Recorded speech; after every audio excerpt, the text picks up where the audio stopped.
إن هذا القرآن يهدي للتي هي أقوم ويبشر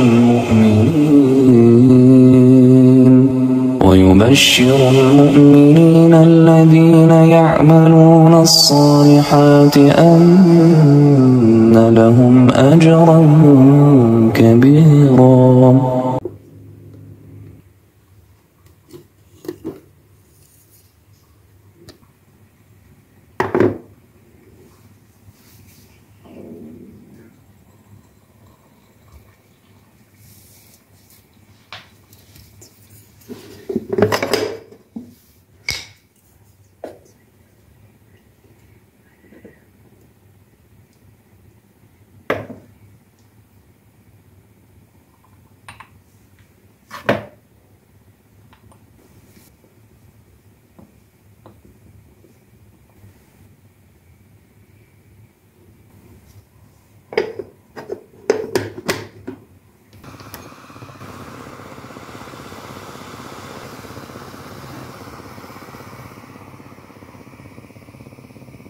يا صباح الخير والفل والياسمين، واهلا وسهلا فيكم من وين ما كنتوا عم بتابعوني. كيف حالكم صبايا؟ شو اخباركم؟ ان شاء الله تكونوا بالف خير يا رب.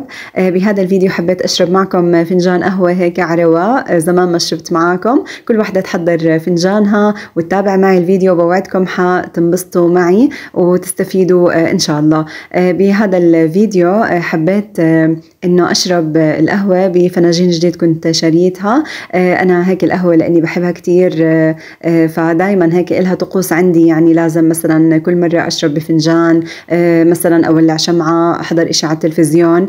فإنه هيك يعني إلها عندي طقوس معينة وأجواء معينة، لأنه بحس بمتعة ورواء وأنا عم بشرب القهوة. يعني لو حتى كنت لحالي يعني ما في أي مشكلة.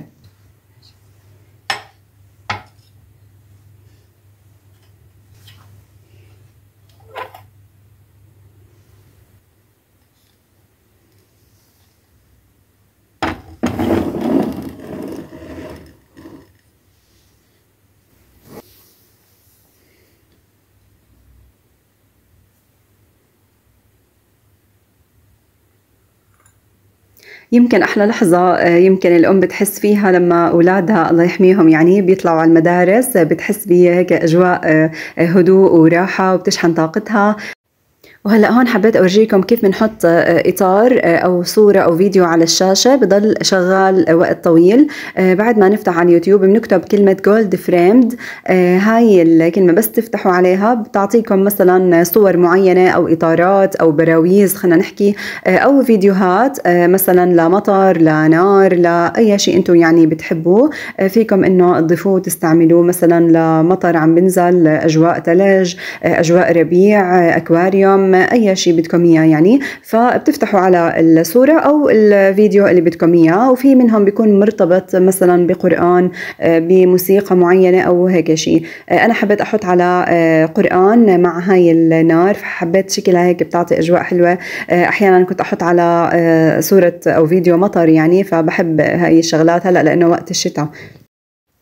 وهلا بعد ما شحنا الطاقة جليت الجليات وبلشت أشتغل وأنظف البيت. اللهم يا ذا المن ولا يمن عليه، يا ذا الجلال والإكرام، يا ذا الطول والإنعام، لا إله إلا أنت ظهر اللاجئين، جار المستجيرين، أمان الخائفين.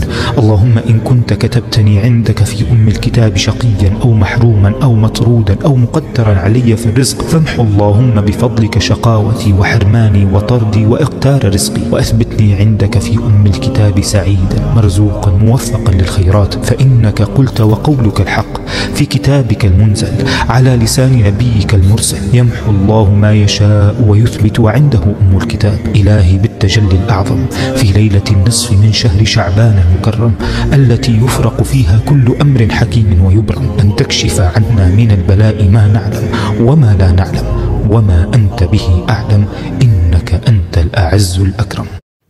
وهلا هون حبيت افرك المجلة بعد ما خلصت الجلي بهيك شريحة ليمون. شفت وصفة يعني انه ممكن انه الليمون يعني بيعطي لمعة للستينلس، فحبيت اجربها وفعلا يعني لقيت انه كتير منيح، واعطى اول اشي شال اذا في روائح يعني زنخ او اشي بالمجلة، الله يكرمكم، وكمان انه اعطى لمعة للستينلس. بعد ما فركته ليفته بالسائل الجلي ودعكته منيح، وبعدين شطفته ومسحته للمجلة، وفعلا حسيت انه في لمعة هلا بتشوفوها بالفيديو.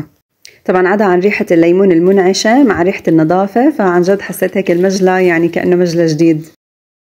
وعن جد نصيحة يا بنات، ديروا بالكم يعني لما بتستعملوا أدوات مواد التنظيف أو بتنظفوا البيت. أنا من الناس اللي ما كنت كتير أهتم يعني بإيدي وهيك، فلدرجة إنه صابني أكزيما يعني لما مثلا بستعمل أي مادة تنظيف هلأ عطول بتأثر على إيدي. فديروا بالكم كتير منيح من هاي الناحية. لهيك أنا صرت بلبس كفوف خاصة لما مثلا بجلي. الكلور كمان كتير بيأثر على الإيدين وعلى الملابس، فانتبهوا كتير منيح منه، ودائما يعني اهتموا بحالكم أهم من البدء.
وهون حبيت أعمل شمندر، فحبيت أجرب هاي الطريقة.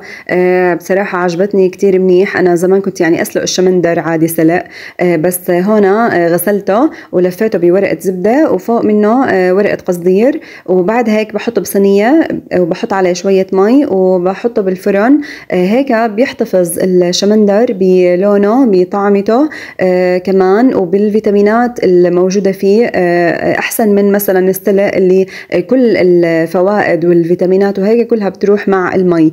فجربوها هاي الطريقة، عن جد كتير زاكي. يعني بضل الشمندر هيك للناس خاصة اللي بيحبوا الشمندر مثلي أنا، يعني بضل هيك طعمته قوية، لونه أحمر غامق، فيه فيتامينات يعني كلها بتضلها موجودة جواته، ما بتروح مثلا مع مية السلق. فجربوها بهاي الطريقة. بضل طبعا ساعة كاملة بالفرن لبين ما أتأكد إنه استوى، بفتحه وبقشره وبحتفظ فيه يعني وقت ما بدي مثلا باكل منه.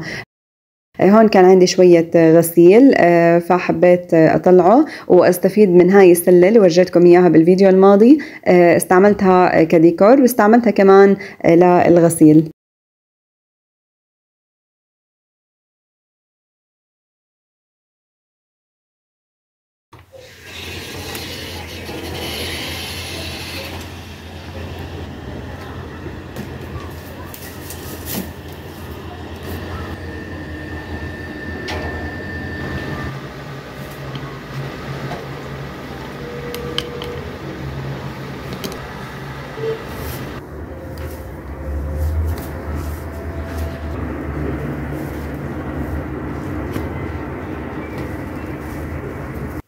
وهون كان عندي مشوار، فمريت على هذا المكان هيك وحبيت أصور لكم الخضار، مع إنه لسه يعني ما إجا الربيع، بس كان هيك الطريق كتير حلو وحبيت هيك أصور لكم قد ما قدرت.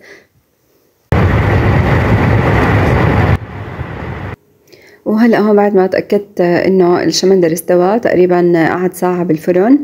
فتحت القصدير، تركته شوي ليبرد، فتحت القصدير وقمت ورق الزبدة. ببين هيك منظره زي الدم، بس بيكون لون الشمندر كتير غامق، ويعني بتحسي انه ما في اي انه لونه مثلا ما راح، فوائده ضلتها زي ما هي. هلا بطول كل حبة يعني وبقشرها وبحطها بتبروير وبخليها بالثلاجة. وطبعا كتير الشمندر ممتاز للي عنده فقر دم واللي عنده الحديد ضعيف بجسمه. وهيك بيكون نهاية الفيديو معكم لليوم. إذا عجبكم لا تنسوا تعملوا لي لايك وتشتركوا معي بالقناة. بحبكم كتير. سلام.